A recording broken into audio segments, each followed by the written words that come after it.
Before the name Nigeria ever existed, the land was a vibrant tapestry of powerful kingdoms, empires, and diverse societies. These groups were not one people but many, each with its own unique language, culture, and system of government. In the north, the Hausa city-states were centers of trade and Islamic scholarship, connected by vast caravan routes that crossed the Sahara Desert. Later, a religious movement led by the Fulani scholar Usman Danfodio in the early 1800s established the expansive Sokoto Caliphate, a powerful Islamic empire that unified this region under a single political and spiritual authority. This caliphate was known for its organized administration, its legal system based on Islamic law, and its thriving economy. Further south, in the forested regions of the southwest, the Yoruba people had built remarkable city-states centuries before the arrival of Europeans. The ancient city of Ife was considered their spiritual homeland, a place of immense artistic and religious importance. The Oyo Empire, with its formidable cavalry and complex political structure, became the dominant Yoruba power, extending its influence over a vast territory. The Yoruba were known for their sophisticated urban centers, their intricate political systems balancing the power of kings, or obas, with councils of chiefs, and their rich traditions in art, particularly the famous bronze and terracotta sculptures that continue to mesmerize the world today. In the southeast, the Igbo people lived in a very different kind of society. Unlike the centralized kingdoms of the Yoruba or the Hausa Fulani, the Igbo were largely organized into autonomous villages and village groups. They governed themselves through councils of elders and general assemblies where all men could have their say. This system was highly democratic and decentralized, emphasizing individual achievement and community cooperation. While they did not have kings in the same way as their neighbors, they developed complex social structures, trade networks, and a rich cultural life of their own, showing that a society could be strong and successful without a single powerful ruler. These were just three of the major groups. Hundreds of other distinct ethnic communities, such as the Kanuri of the Bornu Empire, the Benin Kingdom with its legendary bronze plaques, the Ija of the Niger Delta, and the Tiv of the Middle Belt, also thrived in this region. They traded with one another, sometimes they fought, and they developed complex relationships over many centuries. They were not waiting to be discovered or unified. They were independent peoples with long, proud histories, each contributing to the rich and complex human landscape that the British would later encounter and fundamentally reshape into a single entity. The first significant interactions between the peoples of the Nigerian region and the British were centered on trade. Initially, the British were interested in resources like palm oil, which was crucial for lubricating the machines of their industrial revolution. They established trading posts along the coast, particularly in the Niger Delta, and engaged with local chiefs and merchants. However, this trade was not always peaceful or equal.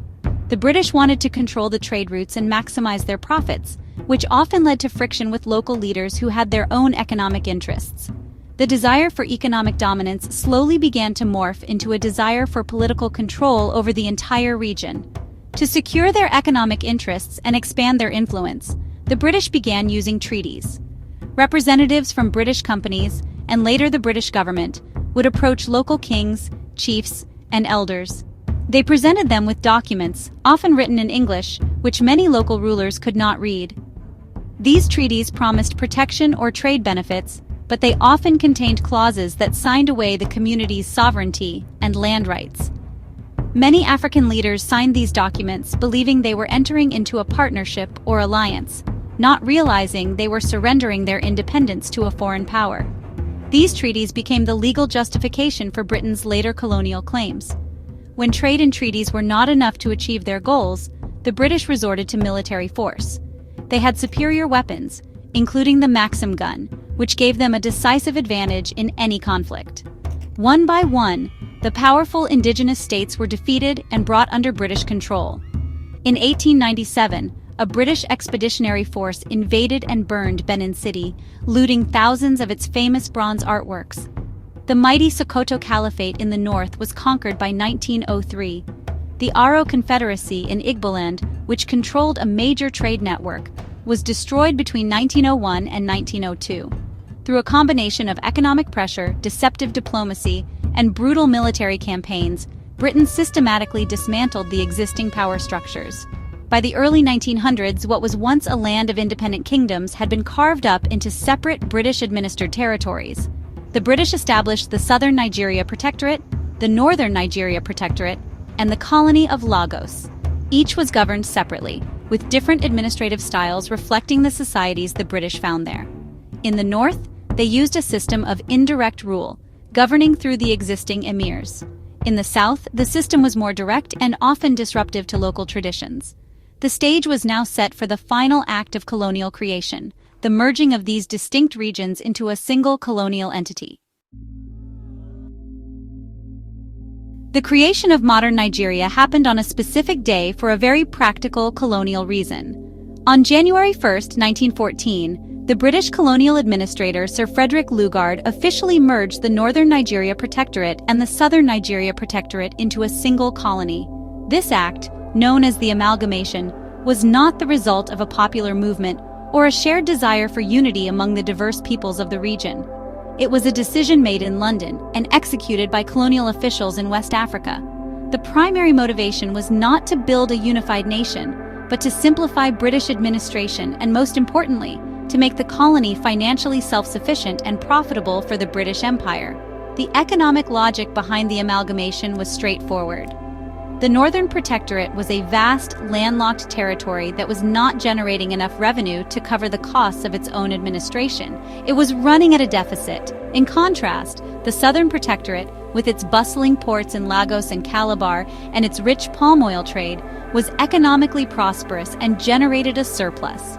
By merging the two territories, Lord Lugard could use the surplus revenue from the south to finance the administrative costs of the north. In essence, the economically vibrant South was made to subsidize the North, creating a single, balanced budget for the new, larger colony and protectorate of Nigeria. This administrative convenience had profound and lasting consequences for the people living there. The amalgamation forced together hundreds of different ethnic groups with vastly different histories, cultures, languages, and political systems. The Islamic centralized emirates of the north were now politically bound to the decentralized Igbo communities of the southeast and the Yoruba kingdoms of the southwest. These groups had little in common and had never before seen themselves as part of the same country. The British made no effort to foster a sense of common identity or national unity among them before pushing them into a single political structure for their own administrative ease. Crucially, the peoples who were being merged into this new country called Nigeria were not consulted. Their kings, chiefs, elders, and ordinary citizens had no say in the matter. The decision was made thousands of miles away by colonial masters who saw the land and its people primarily as resources to be managed for the benefit of the British Empire. This lack of consent at the very foundation of the nation is a critical part of Nigeria's story. The country was not born from a shared dream of its inhabitants, but from a top-down decree by a foreign power, creating a legacy of division that would continue to challenge the nation long after the British had left. After the 1914 amalgamation, the British continued to rule Nigeria for several more decades. During this time, a new generation of educated Nigerians began to emerge. They learned about ideas of freedom, self-determination, and nationalism, often in British schools. Leaders like Nnamdi Azikiwe, Obafemi Awolowo, and Ahmadu Bello began to organize political movements and demand an end to colonial rule. They used newspapers, political parties, and protests to campaign for independence. The desire to be free from foreign domination became a powerful unifying force, temporarily bridging some of the deep ethnic and regional divides that had been cemented by the colonial structure. The journey to independence was gradual, marked by constitutional conferences and negotiations between Nigerian leaders and the British government. Finally, on October 1, 1960, Nigeria was granted its independence. It was a moment of great celebration and hope. For the first time, Nigerians were in charge of their own destiny. However, the country they inherited was the one created by the British in 1914, a massive, diverse nation whose peoples had been artificially joined together. The deep-seated differences and regional tensions that were ignored during the colonial era did not simply disappear with the raising of a new flag. Understanding this history is essential to understanding the challenges Nigeria faces today. The country's formation was an act of colonial convenience, not a union based on shared values or common consent. The legacy of this forced marriage continues to manifest in ethnic tensions, regional rivalries, and political instability. The struggle for national unity is, in many ways, a struggle to overcome the artificial and divisive nature of the country's creation. The lines drawn by Lord Lugard on a map over a century ago continue to shape the political and social landscape of Nigeria in the 21st century. Therefore, the story of how Nigeria was formed is not just a tale from the past. It is a living history that affects the present and will shape the future. It reminds us that nations are not always formed by the will of the people, and that the path to creating a truly unified and equitable society from such a complex inheritance is long and difficult. For Nigeria, the challenge remains to build a genuine sense of national identity that honors its incredible diversity while overcoming the divisions embedded in its colonial foundation. The quest for a more perfect union is an ongoing project,